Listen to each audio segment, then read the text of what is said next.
اللهم صل على سيدنا محمد يا رب صل وسلم دائما ابدا على حبيبي. اسلام جو ہے نا، اسلام وہ پابندیاں لگاتا ہے، بہت ساری پابندیاں، اور اسلام کے علاوہ جو مذاہب ہیں وہ پابندیاں اٹھاتے ہیں، محدود پابندیاں لگاتے ہیں کہ جس سے نظام عالم خراب نہ ہو جائے، بس اس سے زیادہ پابندیاں نہیں ہیں ان کے.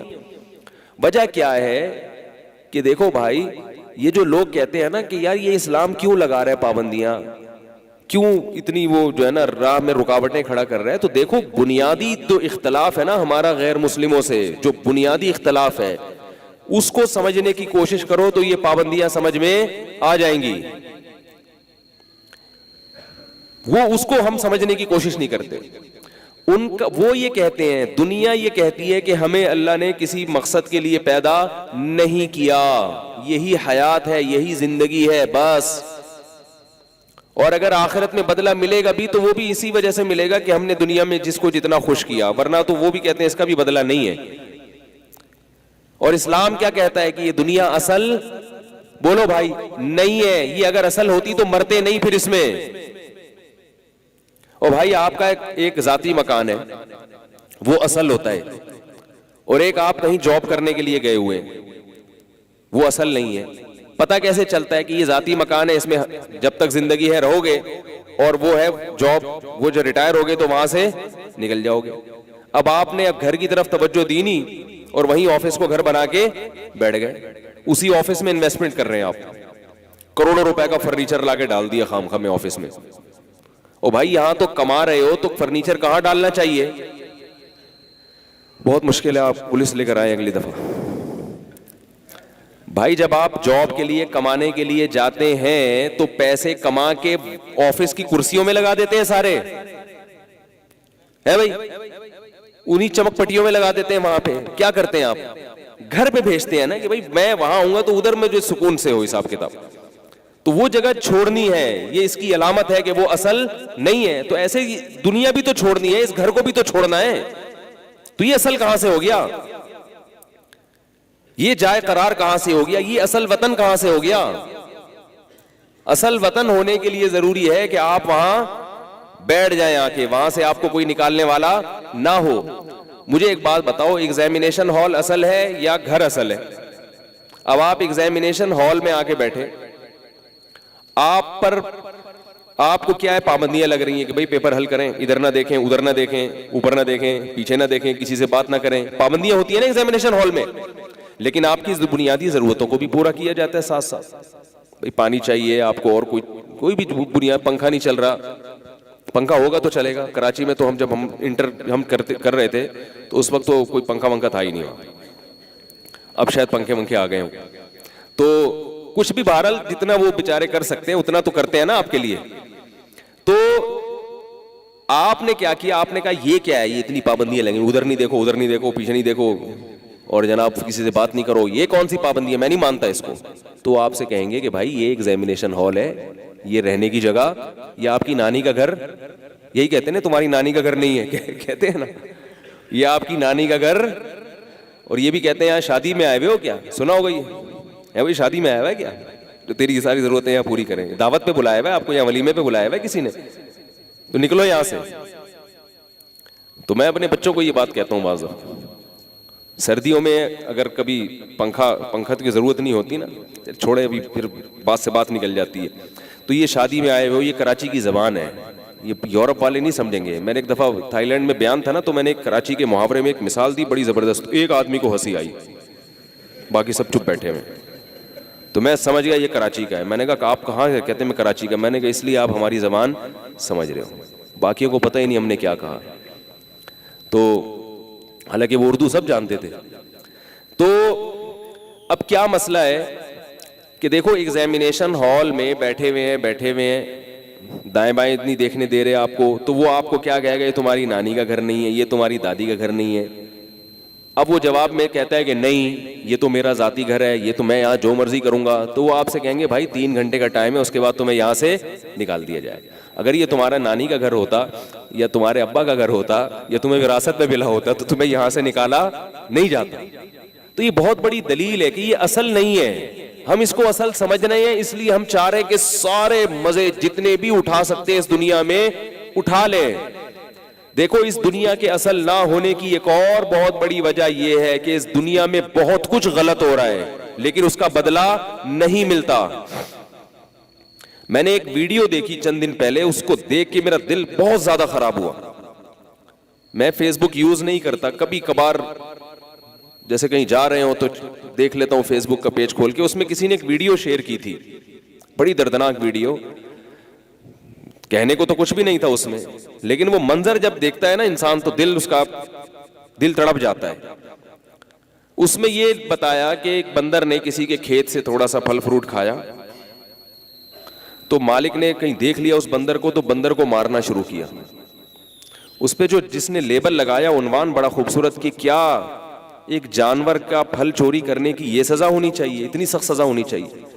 تو بندر کو اس طرح سے ڈنڈے سے پیٹ رہا ہے, اس کی ہڈیاں توڑ دی, اور وہ بیچارہ بھاگ نہیں سکتا, وہ اتنی مار کھائی اس نے, وہ ہل نہیں پا رہا, اور مارے جا رہا ہے مارے جا رہا ہے. بندر اپنی معصوم نگاہوں سے اس کی طرف دیکھ رہا ہے, ہاتھ جوڑ رہا ہے گویا بزبان حال کہ اللہ کا واسطہ مجھے معاف کر دے. بھئی تم نے مارنا ہی تھا, اس کے سر میں ڈنڈا مار کے اس کو ہلاک کر دیتے, یا گولی مار دیتے, یا چاقو مار دیتے. ڈنڈوں سے پیٹے جا رہا ہے, یہ بھی نہیں دیکھ رہا کہ یہ جانور ہے, یہ انسان نہیں ہے. اس کو کیا پتا کہ کہاں سے کھانا ہے کیا نہیں کھانا ہے, اس کو کیا پتا, اس کو تو بھوک لگے گی, جو چیز سامنے آئے گی کھا لے گا. ایسی سزا تو اس کو نہیں دی جاتی جو جان کر یہ جرم کر رہا ہو. میں سوچ رہا تھا دیکھو بے زبان جانور ہے, اس کو کوٹے جا رہا ہے, اس کی ہڈیاں توڑ دی اس کو, پھر بھی ہاتھ نہیں رک رہا. اس قدر ترس آ رہا تھا اس منظر کو دیکھ کے. تو یہ ظلم کیا انسانوں پہ نہیں ہوتا, کیا برما کے مسلمانوں پہ سے زیادہ ظلم نہیں ہوا؟ جب جانور پہ یہ ظلم دیکھ کر انسان کو ترس آئے گا تو انسانوں پر تو اس سے بھی زیادہ ظلم ہوتا رہا ہے اور ہو رہا ہے بے گناہ انسانوں پر. چھوٹے چھوٹے معصوم بچوں کو کیسے مارا جاتا ہے. احمد آباد کے مظالم آپ نے دیکھے ہوں گے, ان کی ویڈیوز آئی تھی. فٹ پاتھ پر چھوٹے چھوٹے بچے ماں باپ کے بغیر پڑے ہوئے, ان کے ماں باپ کی لاشیں پڑی ہوئی ہیں, 3-3 4-4 سال کے بچے, ان کو نہیں پتا کہ ہمارے والدین کے ساتھ کیا ہو گیا. بچے کو کتنی محبت ملتی ہے باپ اور ماں کی طرف سے, اس کے والدین آپ نے اس کی نگاہوں کے سامنے چھین لیے. ایک مرتبہ کیا ہوا, 15-20 سال پرانی بات ہے, میں نے 2 بہن بھائی دیکھے, 7-8 سال کی ان کی عمر تھی. تو ہمارے کوئی دور کے جاننے والوں میں تھے. وہ بچے کیا کر رہے تھے, عجیب عجیب اسٹائل میں بات چیت کر رہے تھے. یعنی جیسے چھوٹا بچہ ہوتا ہے لیکن باتیں بہت بڑی بڑی کر رہا ہوتا ہے تو اچھا نہیں لگتا. پھر وہ یعنی بچے اگر بڑوں والی باتیں شروع کر دیں اور وقت سے پہلے یعنی ان کی مینٹل اپروچ زیادہ ہو جائے تو عجیب سا لگتا ہے کہ یہ کوئی نفسیاتی ان کے ساتھ کوئی مرض ہے, کوئی بیماری ہے. تو مجھے بتانے والوں نے بتایا کہ اصل میں یہ بچے ایسے اس لیے ہو گئے, ان کا دماغی توازن ٹھیک نہیں ہے. ان کے سامنے ان کے باپ کو قتل کیا ہے چھورے مار مار کے. کسی ظالم نے پیسوں کے چکر میں یا کوئی اپنے ذاتی جھگڑے میں بچوں کے سامنے ان کے باپ کو چاقو مار مار کے قتل کیا ہے. وہ ڈر اور خوف ان کے, ایک تو باپ سے محبت بھی ہوتی ہے, وہ خوف ان کے دماغوں میں بیٹھ گیا. تو اگر یہ دنیا اصل ہے پھر اللہ پہ الزام لازم آئے گا کہ اللہ ایسا دنیا میں ظلم ہوا اور ان ظالموں کو سزا نہیں ملی. دنیا میں سزا نہیں ملتی, اور ملتی ہے وہ بہت محدود ہوتی ہے. اب جس نے اس طرح اذیت کے ساتھ اس کو ہلاک کیا, اس کی سزا اسلام نے کیا بتائی, قتل کرو اس کو. لیکن وہ قتل اذیت کے ساتھ تو نہیں ہوگا نا, گردن اڑائی جائے گی. وہ جو اتنے اضافی مارا اور وہ بچوں کی زندگی تباہ کی, اس کی بیوی کی زندگی تباہ کی, اس کے رشتہ داروں کی زندگی تباہ کی, اس کی تلافی ہو ہی نہیں سکتی. اور یہ ایک نہیں, ایسے لوگوں نے پتہ نہیں کتنے قتل کیے ہوئے ہوتے ہیں. ایسے واقعات بھی ہیں, جلتی کڑھائی میں انسانوں کو, زندہ انسانوں کو ڈالتی ہے. جانوروں کے ساتھ تو ہو رہا ہے. چائنا میں جاؤ تو پتہ چلے گا آپ کو کہ زندہ کتا اٹھا کے کڑھائی میں ڈال دیتے ہیں. کیا اس کی آواز نہیں کوئی سنے گا قیامت کے دن؟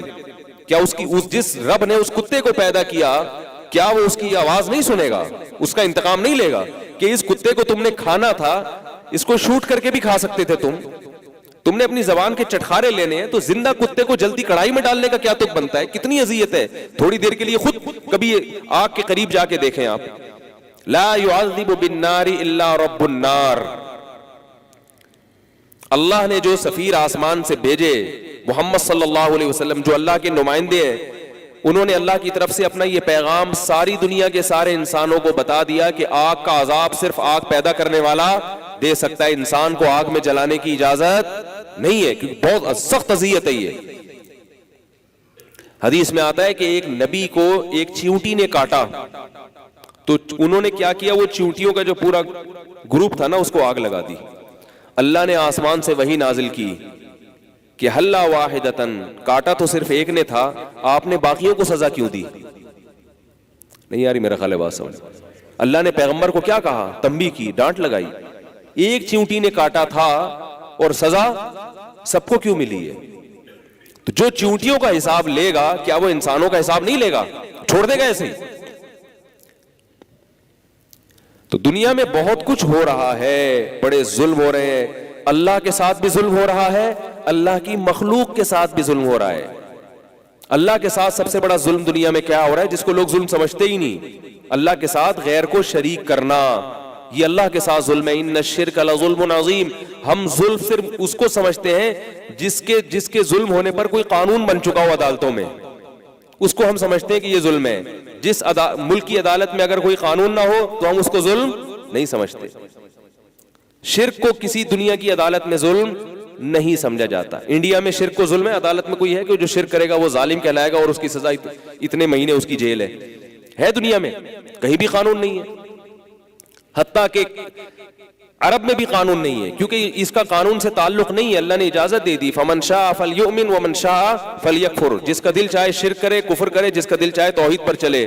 انا اعتدنا جہنم للکافرین نزلا، لیکن فرمائے شرک ظلم ہے، میرے قانون میں اس کی اجازت نہیں ہے۔ دنیا میں اجازت ہے، تم بتوں کے سامنے جھکو یا اللہ کے سامنے جھکو، لیکن آخرت میں اس کی اجازت اللہ کے قانون میں اجازت نہیں ہے۔ تو اللہ نے جو آئین بنایا ہے، اللہ نے جو قانون بنایا ہے، اس کی ایک دفعہ یہ بھی ہے کہ شرک اس کائنات میں سب سے بڑا ظلم ہے، سب سے بڑا ظلم، کہ جس نے پیدا کیا تھا، تنے تنہا بنایا، کھلایا پلایا، تو آپ یہ نسبت کسی اور کی طرف کیوں کر رہے ہو؟ اس میں شرکت کیوں کر رہے ہو؟ باپ اپنے باپ ہونے میں شرکت برداشت کرتا ہے کہ کوئی میری اولاد میں کوئی میرے جیسا سلوک کسی دوسرے کے ساتھ بھی کرے؟ اس کی مثال ایسے ہے، دیکھو باپ نے اپنے بیٹے سے کہا یہ کام کرو، بیٹا نہیں کر رہا، دوسرے نے آ کے کہا کرو، کرنا شروع کر دے۔ باپ کو غصہ آئے گا کہ میرے کہنے سے تو کر نہیں رہا تھا، اس کے کہنے سے کیوں کیا؟ غضب آئے گا کہ نہیں آئے گا؟ کتنا زیادہ غضب آئے گا؟ تو اسی طرح اللہ کو بھی بہت زیادہ غضب آتا ہے، اور یہ آج کل ہو رہا ہے نوجوانوں میں۔ باپ اگر کسی بات کا حکم دے رہے ہیں نہیں مان رہے، کوئی دوست کہہ دے گا تو کر لیں گے۔ یہ بہت افسوس کی بات ہے بھائی۔ سب سے پہلے کس کو ترجیح دینی چاہیے؟ یاد رکھو شریعت میں اطاعت کے معاملے میں شریعت نے باپ کو ماں پر بھی ترجیح دی ہے۔ حسن اخلاق میں ماں کا حق 3 گنا زیادہ ہے، اچھے اخلاق سے ماں سے بات کرنی ہے 3 گنا زیادہ، لیکن اطاعت میں باپ کا حق ماں سے زیادہ، کیونکہ سربراہ گھر کا کون ہے؟ شادی بیاہ میں کس کی چلے گی؟ باپ کی چلے گی۔ نہیں یاری میرا غالب بات، لوگ کیا کہتے ہیں امی نے کہا ہے، ابا نے کیا کہا ہے، پہلے اس کو فالو کرو، کیونکہ نکاح اور اس طرح کے اہم معاملات میں آپ صلی اللہ علیہ وسلم نے مردوں کو عورتوں پر ترجیح دی ہے، اور خواتین کو یہ چاہیے کہ وہ بچوں کے باپ کے مقابلے میں رکاوٹ نہ بنے، اس سے گھر کا ماحول خراب ہوگا۔ ایک ملک میں 2 متوازی حکومتیں چل سکتی ہیں؟ نہیں چل سکتی۔ اس کائنات میں بھی اللہ فرماتے ہیں لو کان فیہما آلہۃ الا اللہ لفسدتا، اللہ کے علاوہ اگر اور بھی کوئی معبود ہوتا تو اس کائنات کا نظام تباہ ہو جاتا۔ تو اسی طرح گھر میں اگر ایک سے زیادہ سربراہ ہوں گے تو گھر کا نظام، بولو بھائی، تباہ۔ اس لیے گھر کا سربراہ کون ہے؟ باپ کو بنایا۔ 2 سربراہ نہیں ہو سکتے، ماں سربراہ نہیں ہے، ہاں ماں باپ کے بعد سربراہ ہے، باپ کے بعد پھر کس کی اطاعت ہوگی؟ پھر ماں کی اطاعت ہوگی۔ تو یہ باتیں میں کرتا ہوں تو بعض خواتین کے اعتراضات آتے ہیں کہ خواتین کے حقوق بیان نہیں کر رہا، تو بھائی میں وہ حقوق بیان کروں گا جو اللہ اس کے رسول نے دیے ہیں، وہ والے تھوڑی بیان کروں گا جس سے آپ کے گھر کا نظام سارا برباد ہو جائے، سارا سسٹم تباہ ہو جائے۔ بیٹی کی شادی کا ولی کون ہے؟ باپ ہے، باپ کو اجازت ہے وہ کرے گا اس کا نکاح۔ باپ نہ ہو تو دادا ہے، دادا نہ ہو تو بھائی ہے، ماں کسی بھی درجے میں نہیں ہے۔ کوئی وجہ تو ہوگی نا اسلام نے ایسا حکم دیا۔ بچی جب جوان ہو جائے تو اس کے نکاح کا کنٹرول کس کے ہاتھ میں ہے؟ باپ نہ ہو تو دادا، دادا نہ ہو تو سبق یاد کر لیں، بھائی نہ ہو تو چچا، ماں کا نہیں آ رہا کہیں بھی، بھائی نہ ہو تو چچا، چچا نہ ہو تو چچا زاد بھائی. کیوں؟ مردوں کو پتا ہوتا ہے کہ کہاں شادی کرنی ہے کہاں نہیں کرنی، تجربہ ان کا زیادہ ہے، ان کو ٹوپی کرانا مشکل کام ہے. اور خواتین کی طبیعت میں نرمی ہے، اللہ کا بنائے ایک نظام ہے، اللہ نے ان کو نرم طبیعت کا پیدا کی. کوئی بھی چکنی چپڑی باتیں کرے گا وہ شیشے میں اتار لے گا ان کو، اور ایسا ہو رہا ہے. چکنی چپڑی باتیں کرے گا، میں تو آپ کے بس ہر وقت پاؤں میں بیٹھا رہوں گا. آپ کی بیٹی کو میں، وہ ہے نا کہ وہ پوچھیں گے بیٹا کماتے کیا ہو؟ کمانے ومانے کو چھوڑیں آنٹی، کمانے کو چھوڑیں. ایسی ٹوپیاں ہو رہی، کمانے کو چھوڑیں آنٹی، بہت کماتا ہوں، اللہ کا دیا بہت کچھ ہے، دکان ہے میری ٹرانسپورٹیشن کی، ٹرانسپورٹیشن کا میرا بزنس ہے ذاتی. ایک صاحب آئے، وہ ہمارے کسی رشتہ دار خاتون سے نکاح کرنا چاہ رہے تھے، تو ان کی والدہ نے مجھے انکوائری کے لیے بھیج دیا کہ اس کو ذرا لیبارٹری ٹیسٹ کرواؤ اس کا کہ یہ کیا کما رہا ہے، یہ باتیں جو کر رہا ہے یہ صحیح بھی ہے یا نہیں. تو میں نے کہا کیا بزنس ہے آپ کا؟ کہہ رہے ہیں ٹرانسپورٹیشن کا کام ہے. ایک تو ہم مولوی، ہمیں کیا پتا ٹرانسپورٹیشن سے، اتنا تو سمجھ میں آ رہا تھا کہ ٹرانسفر کی جا رہی ہے. میں نے کہا شاید کوئی کنٹینر ان کے بیرون ملک جاتے ہوں، یہاں سے وہاں، جاپان سے گاڑیاں ادھر ٹرانسفر کرتے ہوں اور ادھر سے ادھر. میں نے کہا وہ کہہ رہے بہت اللہ کا شکر ہے ٹھیک ٹھاک آمدنی ہے، حیدری میں گھر ہے، تو ایسا تھوڑی ہے یار، کچھ تو ہوگا نا. میں نے کہا یار اپنا آفس مجھے بتا دیں، میں آنا چاہتا ہوں. تو میں چلا گیا ٹرک اڈے میں. ان کا کام کیا تھا؟ ٹرانسپورٹیشن کا. یہاں سے مال اٹھا کے ٹرک میں رکھا، جو ٹرک میں مال اٹھایا وہ یہ ٹرانسپورٹیشن ہو رہی ہے، یہاں سے وہاں، وہاں سے. غلط کام نہیں ہے، مزدوری ہے، حلال مزدوری ہے، لیکن جھوٹ تو نہ بولو بھائی. وہ ایک آدمی چلا گیا نا رشتہ لینے کے لیے کہیں، تو لڑکی کے باپ نے پوچھا بیٹا آپ کا کام کیا ہے؟ اس نے کہا لکڑ دا کام ہے. لکڑ دا کام ہے، لکڑیوں کا بزنس ہے. انہوں نے کہا لکڑیوں کا بزنس ماشاءاللہ آپ کا کیا کرتے ہیں؟ یعنی آپ کیا ہے لکڑیوں کے جنگل سے لکڑیاں ایکسپورٹ کرتے ہیں یا کیا کرتے ہیں؟ اس نے کہا بتا تو دیا نا، لکڑیوں کا اپنا ذاتی بزنس ہے، ذاتی بزنس ہے لکڑیوں کا، اللہ کا شکر ہے ٹھیک ٹھاک آمدن ہے. بھائی لکڑیوں کی کھڑکیوں کا کام ہے، کیا کرتے ہو اللہ کے بندے؟ الماریاں بیچتے ہو، فرنیچر بیچتے ہو، کیا کرتے ہو؟ بول دیا لکڑیوں کا کام ہے. جب زیادہ فورس کیا تو کہا کہ جامع مسجد کے باہر مسواکیں بیچتا ہوں. جامع مسجد کے باہر مسواکیں بیچتا ہوں. تو خیر کیا بات چل رہی تھی؟ تو میں یہ عرض کر رہا تھا کہ اس دنیا میں بڑے بڑے ظلم ہیں. سب سے بڑا ظلم کیا ہے؟ اللہ کے ساتھ غیر کو شریک کرنا. تو یہ تو اتنا بڑا ظلم ہو رہا ہے، جس نے بنایا اس کے ساتھ کبھی نبی کو شریک کر دیا، کبھی یا رسول اللہ مدد، کبھی یا علی مدد، کبھی یا غوث اعظم مدد، کبھی جناب قبر پہ جا کے سجدہ کر رہے ہو. اللہ کہے گا تمہاری طرح کے انسان ہیں، اموات غیر احیاء، مردہ ہیں، زندہ نہیں ہیں. وما یشعرون ایان یبعثون، ان کو تو یہ بھی نہیں پتا کہ قیامت کب آئے گی. یہ تمہاری حاجت روائی کریں گے. اس خدا کے در کو چھوڑ کر ان کے پاس جا رہے ہو. بہت دن ہو گئے عاملوں کی میں نے کھچائی نہیں کی ہے، تھوڑا سا عاملوں پہ بھی تڑکا لگا دوں. ایک صاحب کا فون آیا کہ ایک عامل نے میرے یوں کر کے مٹکا نکالا. وہ بیچارے کرائسس میں آئے ہوئے تھے، پریشانیوں میں مبتلا تھے. تو وہ عامل ایسے کہ اس کے پاس انڈیا کے بڑے بڑے اداکار جاتے ہیں. یہ بھی انداز لگاؤ کیسے کیسے لوگ بیوقوف بن رہے ہیں دنیا میں. اور اس عامل کے پاس جاتے ہیں، اور بعض علماء بھی جاتے ہیں اس کے پاس. تو وہ عامل جو ہے نا اتنا وہ جناب اس نے یوں شعبتیں ہوتے ہیں، نظر کے دھوکے ہوتے ہیں. مٹکا نکالا تو اس پہ لکھا ہوا ہے یہ جادو نکلا، پتلا نکلا، سوئیاں نکلی. تو وہ صاحب مجھے کہنے لگے، میں نے اس عامل سے پوچھا کہ آپ کی اجرت کیا ہے، یعنی آپ کی پیسے کتنے لیں گے؟ تو اس نے کہا کہ آپ جو ہے مجھے مثال کے طور پر یو ایس اے کا ویزا لگوا دیں. آپ بڑے آدمی ہیں، آپ کیا کریں، یو کے کا یا یو ایس اے کا ویزا لگوا دیں. تو میں نے ان سے کہا کہ یہ آپ کے اتنے بڑے بڑے مسائل حل کر رہا ہے، اپنا یو کے کا ویزا نہیں لگوا سکتا؟ یہ کامن سینس کی بات ہے نا. تو جو مشرکوں میں مشرک کی جیسے عقل نہیں ہوتی نا، ایسے ہی عاملوں کے پاس جانے والوں کی بھی عقل نہیں ہوتی. عقل سے خدا کی قسم پیدل ہوتے ہیں. یہ نیک تو ہو سکتے ہیں مگر عقل مند نہیں ہو سکتے، عقل مند نہیں ہوتے، یہ پیدل ہوتے ہیں بالکل عقل سے. تمہاری ساری مشکلات کا حل اللہ کے گھر میں. اور یہ جو کہ جادو ہو گیا نبی پر بھی ہو گیا تو ہم پر بھی ہو سکتا ہے. نبی پر جادو کیوں ہوا وہ میں بتاتا ہوں کہ وہ اس لیے اللہ نے ہونے دے دیا نبی صلی اللہ علیہ وسلم پہ جادو، تاکہ لوگ آپ کو جادوگر نہ سمجھیں. باقی ابو بکر پہ کیوں نہیں ہو گیا، حضرت عمر پہ کیوں نہیں ہو گیا جادو؟ اسے اندھی لگ رہی ہے جو بیٹھے جس پہ آپ کے کاروبار روک دے، آپ کی شادی روک دے، آپ کے بچے روک دے. یہ ایسا نہیں ہوتا. ایسا نظام نہیں اللہ نے بنایا کہ نظام عالم ہی برباد ہو جائے. کام کرو کام، اور استخارے نہ نکالو. جہاں عاملوں کو رگڑتا ہوں میں استخاروں کو بھی رگڑتا ہوں جو ناجائز استخارے ہیں. استخارے میں کچھ بھی نہیں نکلتا. اگر کچھ نکل رہا ہے تو آپ کا اپنا دماغی تخیل ہے، وہ خامخواہ کی پریشانی ہے جو خواب میں بن کے آ جاتی ہیں سامنے. استخارے کا مفہوم وہ نہیں ہے جو آج جہلا میں رائج ہو چکا ہے. استخارہ دعا ہے، اللہ بہتر ہے تو مقدر کرا دے، بہتر نہیں ہے تو ہٹا دے، بس. اس کے بعد رکنا نہیں ہے کہ دیکھو کوئی سگنل مل رہا ہے، کام کرو فوراً جو سمجھ میں آ رہا ہے. سمجھ میں نہیں آ رہا تو استخارے میں اچھا خواب آئے پھر بھی نہیں کرنا. سمجھ میں آ رہا ہے تو استخارے میں نیگیٹو خواب آئے پھر بھی کرنا ہے. کیونکہ شریعت کہتی ہے گراؤنڈ ریئلٹی کو دیکھ کے فیصلہ کرو، خوابوں کو دیکھ کے فیصلہ نہیں کیا جاتا.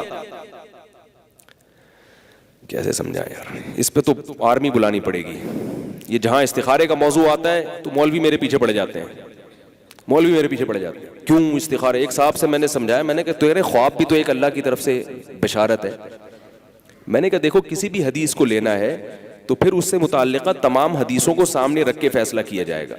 جس نبی صلی اللہ علیہ وسلم نے استخارے کی فضیلت بیان کی اس کا اپنا عمل کیا تھا. آپ کو تو جب بھی نکاح کا پیغام آیا جیسی سمجھ میں آیا فوراً ہاں کیا آپ نے. کہیں بھی نہیں ہے کہ میں پہلے استخارہ کر لوں. ممکن ہے آپ کہیں آپ کا تو ڈائریکٹ اللہ سے رابطہ تھا، تو صحابہ میں بھی ہمیں ایسا نہیں ملتا.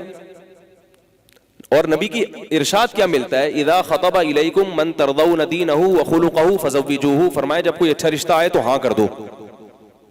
اگر نہیں ہاں کی تو آپ نے دھمکی دی ہے، تکن فتنۃ فی الارض وفساد عریض. بڑا فتنہ ہوگا. آپ نے یہ نہیں کہا کہ خواب آئے تو کر دو ہاں، خواب میں نیگیٹو آئے تو نہ کر دو. یہ نہیں آپ نے فرمایا اچھا رشتہ آئے تو ہاں کرو، ہاں کرو. ابھی کہیں کیا ہوا کہ میں کسی کے رشتے نہیں کراتا کہ میرے پاس رش لگ جائے. کچھ اپنے ہی جاننے والے تھے تو ان کی کہیں رشتے کی بات چل رہی تھی تو مجھے بھی لے گئے وہ. تو وہ لڑکی والوں نے ہاں کر دی. بھائی لڑکا فٹ فاٹ ماشاء اللہ. بعد میں لڑکے کو فون کر کے پوچھے تم اپنی امی کا نام بتاؤ گے؟ میں نے کہا اب نہیں ہوتا یہاں پہ. میں نے کہا انکار کر دو. ہم جاہلوں میں نہیں کرنی ہم نے شادی. سمجھ رہے ہیں کیوں میں نے منع کیا؟ امی کا نام کیوں پوچھ رہا ہے؟ استخارہ نکالے گا. بھائی جب تو نے دیکھ لیا، تم نے 6 مہینے تحقیق میں لگا دو، آپ 10 سال لگا دو تحقیق میں، اس میں کوئی حرج نہیں ہے. جب ایک دفعہ بات سمجھ میں آ گئی تو قرآن کیا کہہ رہا ہے؟ فَإِذَا عَزَمْتَ فَتَوَكَّلْ عَلَى اللَّهِ. فیصلہ کرو تو قوت فیصلہ ہونا چاہیے آپ میں، پھر اللہ پہ توکل کرو. مستقبل کی حقیقت کوئی نہیں جانتا کیا ہوگا مستقبل میں. ہم ظاہر کے مکلف ہیں. انگریز کہاں سے کہاں پہنچ گیا فیصلے کر کر کے، اور ہمارے ہاں استخاروں میں ہی 6 مہینے لٹکے رہتے ہیں. تو یہ نہیں ہے وہ استخارہ نہیں ہے جو اسلام میں ہے. شکر ہے مجھے یہ والے استخارے نہیں آتے تھے، ورنہ ابھی تک میں کنوارا ہی بیٹھا ہوا ہوتا. استخارے نکل رہے ہوتے. کر لو بھائی. اگر گراؤنڈ ریئلٹی کو سامنے رکھ کر فیصلہ کرو، لوگوں سے مشورہ کرو، فیصلہ کر کے کام کر دیا، مثبت نتیجہ آیا بہت اچھا، نیگیٹو آیا تقدیر ہے بھائی، کوئی بات نہیں. سارے کام دنیا میں کسی کے بھی صحیح نہیں ہوتے. ہمارے نبی نے کیا کیا؟ مشورہ کیا صحابہ سے. غزوہ احد میں مدینہ کے اندر رہ کے لڑنا ہے، مدینہ کے باہر جا کے لڑنا ہے. مشورے میں طے ہوا، فیصلہ ہوا مدینہ سے باہر جا کے لڑنا ہے، جو کہ غلط فیصلہ ہوا تھا. نقصان ہوا، 70 صحابہ شہید ہو گئے. بھائی یہ کیا ہو گیا؟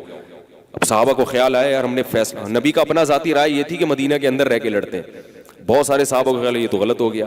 تو اللہ نے کیا نبی سے فرمایا کہ صحابہ کو ڈانٹیے نہیں. فرمایا کہ شاورہم فی الامر، آئندہ بھی مشورہ لیں. فَإِذَا عَزَمْتَ فَتَوَكَّلْ عَلَى اللَّهِ. مشورے کے بعد جب ایک رائے قائم ہو، اللہ پہ توکل کریں. نفع فائدہ اور نقصان کس کے ہاتھ میں ہے؟ اللہ کے ہاتھ میں. روتے تھوڑی رہیں گے ہائے یہ تو اس نے بولا تھا، اس نے. ہمارے یہاں کیا ہوتا ہے؟ یہ اس نے مشورہ دیا تھا یہاں شادی کرو. یہ ہے نا یہ مجھے تو فلاں نے بھی منع کیا تھا، فلاں نے بھی منع کیا، انہوں نے بتایا تھا. یہ جب بتایا تھا تو آپ نے آنکھ بند کر کے تھوڑی کر لی تھی، آپ نے خود بھی تو غور کیا تھا نا. اچھا کام ہو جائے تو کبھی مشورہ دینے والے کی تعریف نہیں کرتے، اس نے بتایا تھا، اتنی اچھی بیوی مل گئی. اور اگر خراب ملے تو بولے اس نے مروایا میرے کو. تو قرآن کیا کہہ رہا ہے؟ جب فیصلہ کرو تو کیا کرو؟ فتوکل علی اللہ. بس یہ جو مقدر میں تھا ہو گیا بھائی. ہم سارے کام دنیا میں کسی کے بھی صحیح نہیں ہو سکتے. اور اگر ناقابل برداشت ہو گیا معاملہ تو اللہ نے پھر علیحدگی کا راستہ بھی رکھا ہے. پھر یہ نہیں بولو رشتے تو آسمانوں پہ بنتے ہیں، جو بن گئے تو ایلفی کی طرح چپک گئے. ایسا نہیں ہے اسلام میں.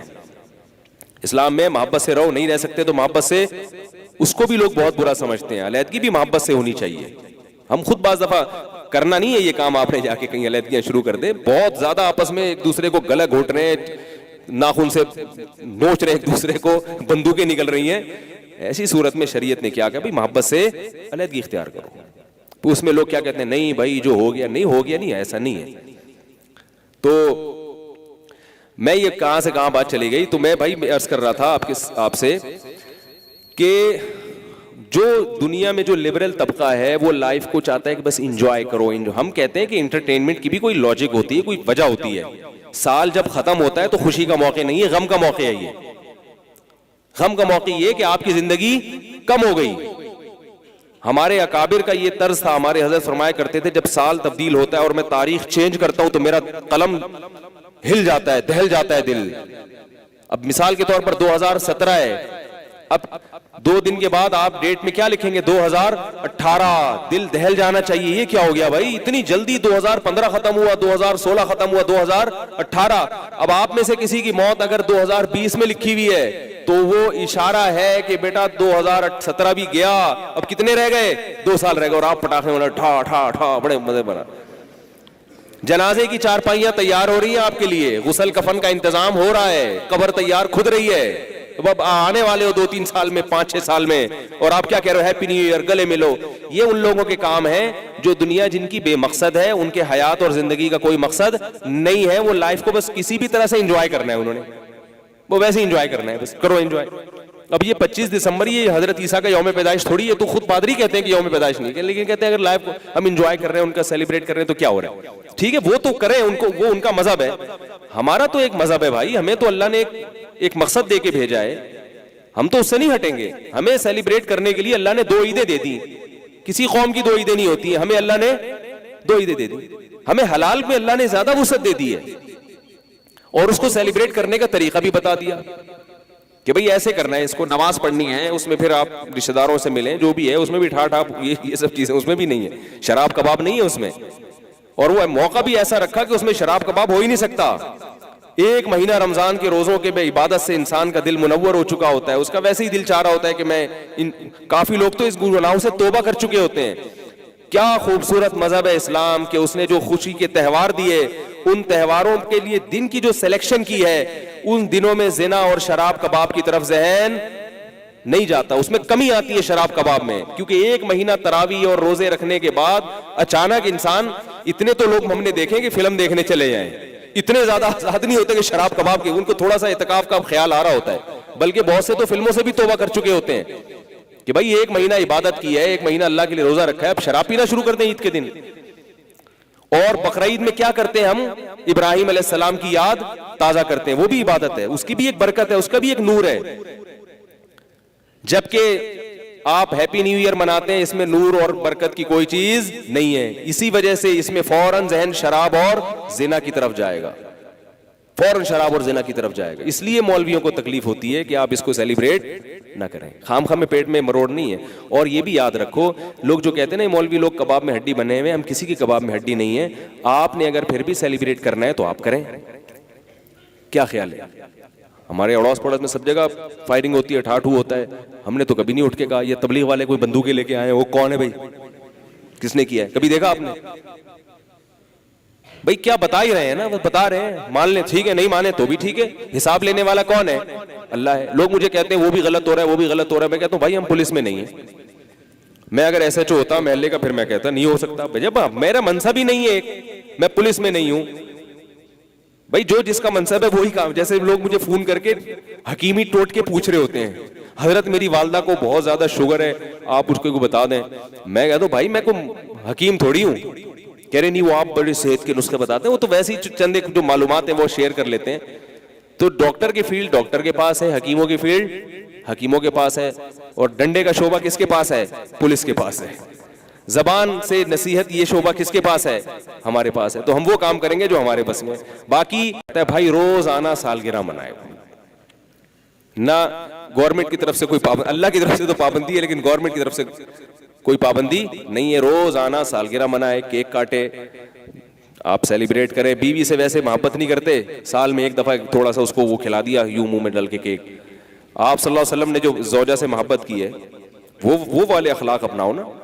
جو ماں باپ سے محبت نہیں کرتے نا, وہ ماں باپ کا 1 دن مناتے ہیں اپنی ٹھڑک جو ہے نا وہ اس کو پوری کرنے کے لیے کہ یار تھوڑا سا انسانیت بھی ہوتی ہے نا انسان میں. میں ملیشیا گیا تو ہمارے جو میزبان تھے ان کے پڑوس میں کوئی چائنیز رہتے تھے. انہوں نے بتایا کہ یہاں 2 بوڑھی چائنیز خواتین رہتی ہیں اور سال میں 1 دفعہ ان کا کوئی آل اولاد ان سے ملنے کے لیے آتا ہے اور بس تھوڑا بہت چنگ پونگ کیا اور وہاں سے سمجھ میں تو آتا نہیں وہ چائنیز زبان میں. اور کہہ رہے کئی بار دیکھا ہے کہ یہ یہاں بالکنی میں بیٹھ کے یہ رو رہی ہوتی ہیں دونوں بڈھی, کوئی خدمت کرنے والا نہیں. انہوں نے بھی لائف کو جوانی میں بہت انجوائے کیا ہوگا, بہت انجوائے کیا ہوگا. کوئی پردہ وردہ نہیں ہے, یہ جو ہماری خواتین بیچاری پردے کی پابندیاں ہیں, پھر ناخن کاٹنے ہیں, پھر آئی بروز نہیں بنانی ہے, پھر شوہر کی اطاعت کرنی ہے. سب سے مشکل کام شوہر کا احترام کرنا ہے. اس کا وہ کہتی ہیں اس کا احترام کرنا ہے, اس کا احترام, چلو اطاعت بھی سمجھ میں آتی ہے, احترام کرنا ہے. اگر کبھی اس کو غصہ آ جائے تو اللہ کی خاطر برداشت کر لینا, اس سے اپنا گھر بھی بچا رہے گا اور اللہ بھی خوش ہو جائے گا. بہت مشکل کام. تو اب وہ دیکھو وہ ساری وہ انہوں نے لائف کو انجوائے کیا, ان بوڑھی خواتین نے کتنا زبردست انجوائے کیا. جوانی گزاری ہوگی نائٹ کلبوں میں, شراب کباب میں, 1 بچہ بھی پیدا ہو گیا ان کا, بچہ نہیں پوچھنے آ رہا. وہ پڑوسیوں کو ترس آ رہا ہے, کہہ رہے میں اس لیے ڈرتا ہوں کہ میں اگر جا کے ان کی خدمت پوچھوں گی پولیس ہی نہ آ جائے کہ تو کون ہوتا ہے بھائی ان کی رکھوالی کرنے والا. تو بوڑھی پڑی ہوئی ہیں, کب مر جائیں, کب کوئی جنازہ ان کا بدبو آئے گی تو پتہ چلے گا کہ اندر میت ہو گئی ہے. تو بھائی لائف کو انجوائے ہم جو محدود کرتے ہیں, اور حقیقی انجوائے وہی ہے جو اسلام نے بتایا. اگر آپ ان پابندیوں پہ آ جائیں تو زندگی کا مزہ دوبالا ہو جائے گا, جینے کا مزہ آئے گا.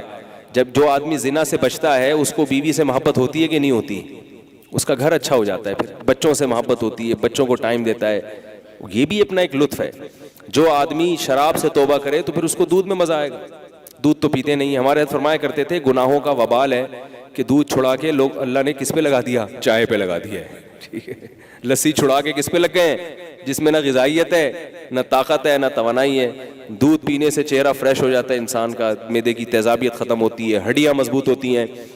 اور لگ کس پہ گئے ہیں, سب صبح شام چائے بھر کے کڑک کڑک سی. چلو وہ بھی غنیمت ہے, شراب سے تو بہتر ہے, کوئی حرام نہیں ہے چائے. یہ نہ سمجھیں کہ کوئی بزرگ چائے پی رہے ہو تو آپ ان سے کپ لے لیں, چائے بھی جائز ہے. لیکن حرام, جس کو چرس کا مزہ ہو تو پھر وہ کہاں اس کو شہد میں مزہ آئے گا. تو جب حرام سے بچتا ہے انسان, گناہوں سے بچتا ہے, تو حلال میں اللہ اس کو لذت عطا فرما دیتا. فجر کی نماز میں اٹھنے میں تکلیف تو ہوتی ہے, لیکن جب اٹھ کے وضو کر کے انسان کھڑا ہوتا ہے کتنا مزہ آتا ہے, کتنا سکون ملتا ہے. ایک چھوٹا سا واقعہ سنا کے اپنی بات ختم کرتا ہوں. کوئی پشتو فلم کا کوئی اداکار تھا, مجھے اس کا نام ذہن میں نہیں ہے. ہمارے ایک عالم مولوی صاحب ہیں, انہوں نے بتایا کہ وہ تبلیغی جماعت میں آئے ہوئے تھے, اس کے سہروزے کی جماعت میں نکلا وہ اداکار. تو انہوں نے پوچھا بھائی تم تو فلموں میں آتے تھے, تم ادھر کیسے آ گئے؟ تو اس نے بتایا اپنا واقعہ, کہہ رہے میں ہمارا کوئی میوزیکل شو تھا یا کوئی شوٹنگ تھی, تو پوری رات ہم ڈانس ناچ گانے میں لگے ہوئے ہیں, اور وہی جو ان کا ہوتا ہے ساری رات میوزک, ساری رات کوئی گانے کی ریکارڈنگ ہو رہی تھی. تو کہہ رہے ہیں کہ ایک دن مسجد سے قریب میں مسجد سے اذان کی آواز آئی. یہ اسلامی ملک میں رہنا بھی بہت بڑی اللہ کی نعمت ہے. یہ فضاؤں میں جو اللہ کے نام کی آوازیں ہیں یہ آپ کو دوسرے ملکوں میں, اور جس کو اللہ سے محبت ہوتی ہے نا اس کو اللہ کا نام فضا میں گونجتا ہوا اچھا لگتا ہے. بعض دفعہ ایسے ہوتا تھا کہ جیسے خاموشی ہے چاروں طرف, دوپہر میں نا وہاں ہمارے دارالفتہ میں سب طلبہ سو جاتے تھے, بالکل خاموشی ہوتی تھی. تو مؤذن کی جیسے ہی اذان شروع ہوتی تو وہ خاموشی ختم ہوتی تھی. تو مجھے یاد ایک دفعہ مؤذن نے اذان دی تو ہمارے حضرت کی آنکھوں سے میں آنسو آئے اور اوپر سے اتر کے نیچے آئے صرف اذان سننے کے لیے.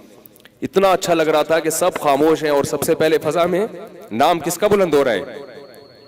فجر کی اذان میں بڑا مزہ ہے, سب خاموشی ہوتی ہے, ایک دم اللہ اکبر کی صدا, اللہ اکبر کی صدا فضا میں گونجتی ہے.